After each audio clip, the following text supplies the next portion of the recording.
The wedding hall glittered beneath a ceiling of crystal lights, each reflection shimmering like a promise of forever. Guests filled the room with laughter and admiration, whispering about the powerful alliance between two influential families. At the center of it all stood Areeba, dressed in ivory, her hands trembling beneath the delicate embroidery of her gown. Across from her stood Zion Rahmani, the young and formidable CEO of Rahmani Enterprises. His calm expression masked a storm of responsibility. He had agreed to this marriage not for love, but for duty, an agreement forged between families to save a business on the brink of collapse. The music swelled, the vows were spoken, applause echoed, and then tragedy struck. Moments after the ceremony ended, chaos erupted. A sudden accusation spread through the crowd like wildfire. Someone claimed that confidential documents from Rahmani Enterprises had been leaked, documents that only a handful of executives and Areeba's father had access to. Within hours, suspicion hardened into blame. By dawn, Zion's company's stocks plummeted. Investors panicked. Media outlets buzzed with speculation. And in the center of the storm stood Areeba, accused of betraying the very family she had just married into. Zion confronted her in a silent office the next morning. The sunlight streaming through the glass walls felt cold. "Tell me the truth," he demanded, his voice controlled but distant. "Did your father use you to gain access?" Tears burned in Areeba's eyes, but her voice remained steady. "No, I would never hurt you. I didn't even know about those documents." He searched her face, wanting to believe her, but the evidence pointed toward her family. Her father's signature appeared on a suspicious transfer. The timing was too precise. Trust fractured. Within days, her father was arrested pending investigation. Though Areeba was not legally charged, whispers followed her everywhere.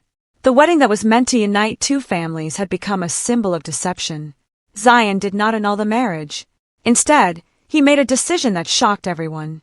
"She will remain my wife," he announced publicly, "but she will have no involvement in company matters." It was a punishment without chains, a sentence without walls. Areeba moved into the Rahmani estate, a mansion that felt more like a museum than a home.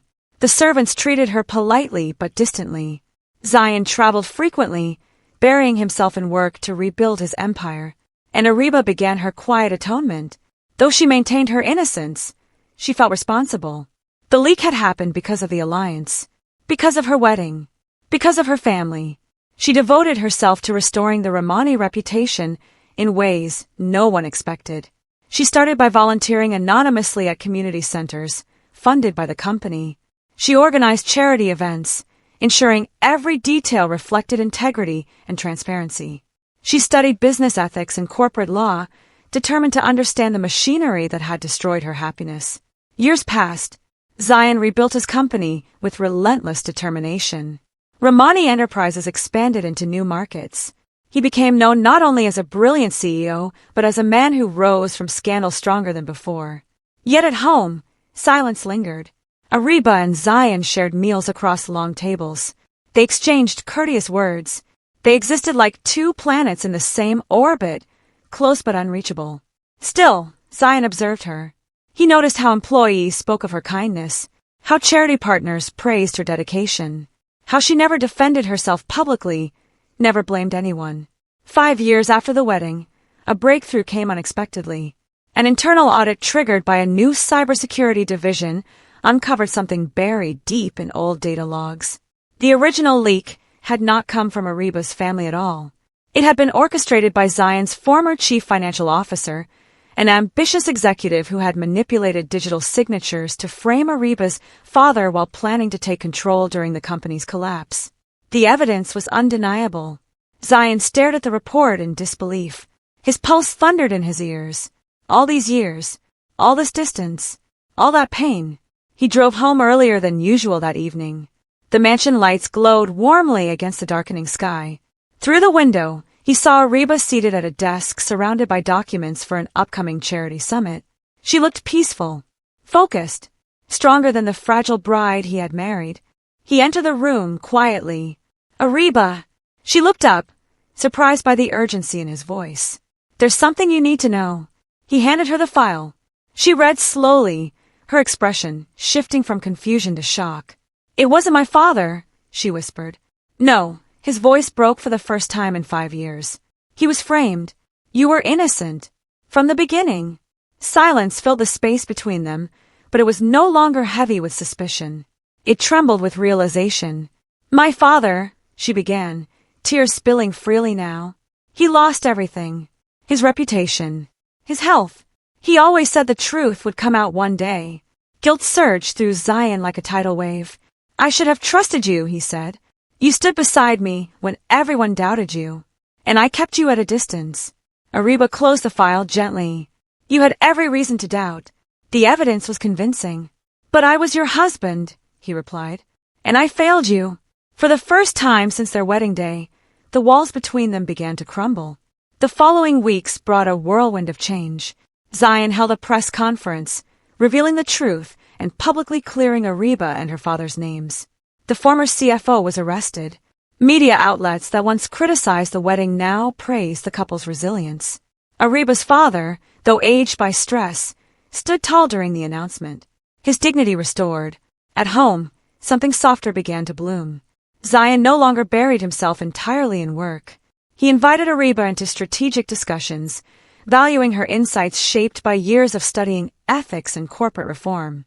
She surprised him with her sharp analysis and compassionate leadership ideas. They started sharing morning coffee on the terrace. Conversations stretched beyond polite exchanges. They spoke of dreams deferred, of loneliness endured, of hope rediscovered. One evening, as the sun painted the sky in amber hues, Zion turned to her. You spent 5 years proving your loyalty to a truth that should have been obvious, he said quietly. Why didn't you leave? Areeba smiled faintly. Because even when you doubted me, I never doubted the man you could be. Her words settled deep in his heart. Their marriage, once a strategic alliance, began to transform into something genuine. They traveled together for business expansions, presenting a united front. But behind the public image was something far more meaningful, trust rebuilding itself piece by piece. Zion learned to listen before reacting. Areeba learned that vulnerability was not weakness. Together, they redesigned Romani Enterprises with transparency as its foundation, implementing systems that ensured no one could ever be falsely accused again. The mansion that once echoed with silence now held warmth. Laughter replaced tension. Shared glances replaced guarded distance. On the 5th anniversary of their wedding, the date once remembered for tragedy, they hosted a small private dinner. No grand spectacle. No political alliances. Just close friends and family. As the evening drew to a close, Zion stood and addressed the room. 5 years ago, this day marked the beginning of a storm, he began. Tonight, it marks something else. It marks truth, forgiveness, and the strength of a woman who endured more than anyone should have. He turned to Areeba, his eyes steady and full of respect. I once believed our marriage was built on obligation. I was wrong. It was built on courage, hers. Areeba felt her heart steady, not with fear this time, but with certainty. Later, beneath the quiet stars, they stood alone in the garden. Do you regret it? She asked softly. Marrying me? Zion took her hand gently. I regret the years we lost, he said, but I will spend the rest of my life making sure we never lose another. The tragedy that once defined their union had become the foundation of something unshakable. Love did not arrive with fireworks or dramatic confessions. It arrived through endurance, through forgiveness, through the slow rebuilding of trust. Areeba's 5 years of atonement were never truly necessary, but they revealed her strength. And when the CEO finally learned it was all a mistake, he discovered something even greater. The woman he had doubted was the very reason his world had survived. The wedding had turned tragic, but the marriage, in the end, became extraordinary.